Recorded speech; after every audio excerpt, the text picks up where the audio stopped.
தலைவர்கள் ஒருவருமான நீலகண்ட தேவர் அவர்கள் கண்டன உரை பதிவு செய்வார்.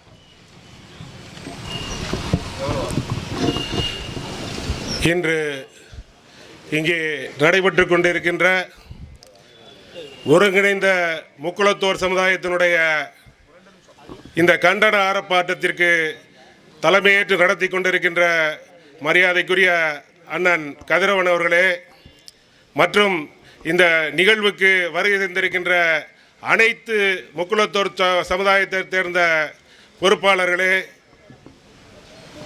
நிர்வாகிகளே, உங்கள் அத்துணை பேருக்கும் மூவேந்தர் முன்னணி கழகத்தின் சார்பாக முதற்க நன்றியினை தெரிவித்துக் கொள்கிறேன். இங்கே நான் அதிகமாக பேச விரும்பவில்லை. ஏனென்றால் நான் பேச வேண்டிய நினைத்த குறிப்புகளை எல்லாம் அன்பு சகோதரர் தேனியிலே வந்திருந்த சகோதரர் அவர்களும் வழக்கறிஞர் அவர்களுமே எடுத்து சொல்லிவிட்டார்கள். ஒன்றை மட்டும் சொல்லுகிறேன். இன்றைக்கு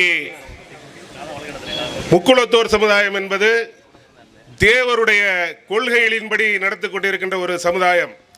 அவர் எங்களுக்கு கூறியிருக்கின்ற அறிவுரை என்னவென்றால், நீ உன் சமுதாயத்தை மதி, அதற்காக மற்றொரு சமுதாயத்தை குறைவாக எடை போடாதே என்று சொல்லியிருக்கிறார்.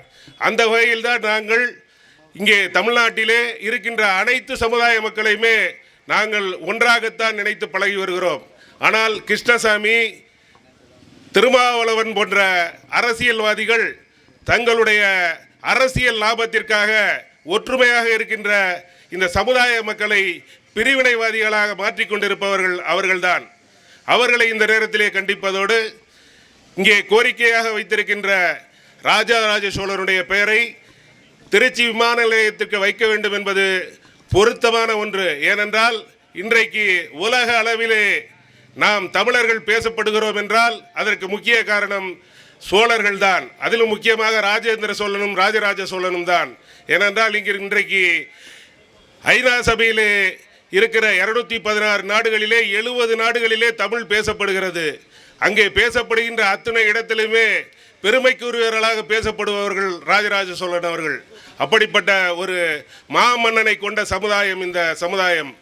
நமக்கு வீரம்தான் இருக்கிறது.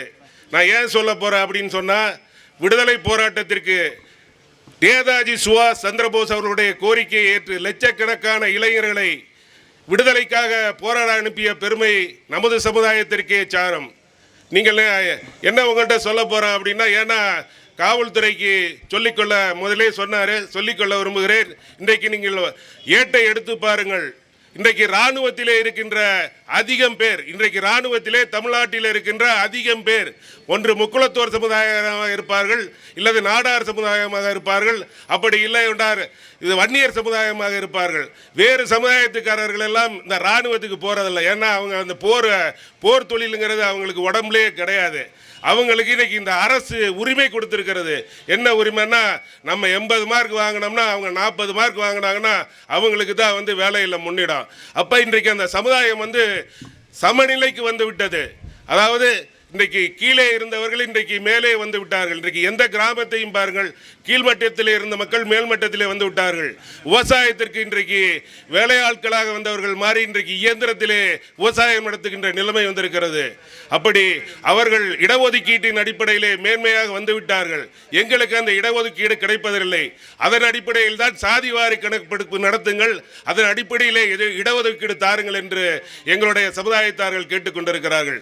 அதே போல ஜம்பு தீவு பிரகடனத்தை ஸ்ரீரங்கத்திலே மருதுபாண்டிய சகோதரர்கள் அங்கேதான் முதன்முலக விடுதலை போராட்டத்திற்கு வித்திட்டார்கள்.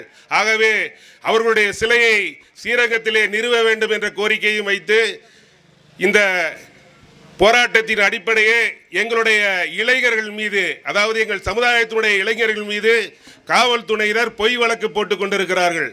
இன்றைக்கு சொல்ல போனால் சகோதரர் குறிப்பிட்டது போல தமிழகத்தில் இன்னைக்கு என்கவுண்டரில் செத்து போறவன் அதிக பேர் முக்குளத்தோர் சமுதாயத்தை சேர்ந்தவன். வேற ஏதாவது சமுதாயத்தை சேர்ந்தவனை என்கவுண்டர் பண்ணியிருக்கீங்கன்னு நீங்க உதாரணம் சொல்லுங்க, முடியவே முடியாது.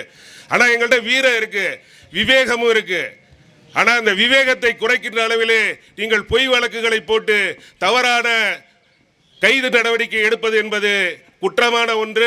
இதற்கு தமிழக அரசு தக்க பதிலை எங்களுக்கு வழங்க வேண்டும் என்று கூறி வாய்ப்புக்கு நன்றி கூறி எக்குளமும் போற்றும் முக்குளத்து சமுதாயத்தின் சார்பாக அனைவருக்கும் நன்றி கூறி விடைபெறுகிறேன். நன்றி, வணக்கம்.